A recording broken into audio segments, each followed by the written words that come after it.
નખત્રાણા અને તેની આજુબાજુના વિસ્તારમાં ગઈકાલે રાત્રે વરસાદ થયો હતો બાદ આખો દિવસ આજે અસહ્ય ઉકળાટ અને બફારો જોવા મળ્યો હતો. બપોરના ઘનઘોર વાદળા છવાયા વાતાવરણમાં પલટો આવ્યો અને મુશળધાર વરસાદ તૂટી પડ્યો. વાવણી લાયક વરસાદ થયો હોવાનું ખેડૂતનું અનુમાન.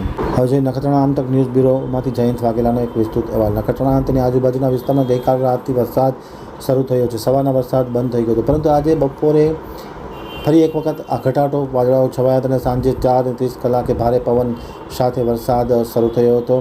ખાસ કરીને છેલ્લા 2 દિવસથી અસહ્ય ગરમી પડતી હોય અને પરિણામે વરસાદ થતાં ઠંડક પ્રસરી છે અને લોકોમાં આનંદની લાગણી જોવા મળી રહી છે. ખાસ કરીને સાંજે 4:30 કલાકે વરસાદ શરૂ થયો હતો. વરસાદ શરૂ થતાની સાથે રસ્તા પર પાણી ફરી ગયા હતા. નીચાણવાળા વિસ્તારોમાં પાણી ફરી ગયા હતા.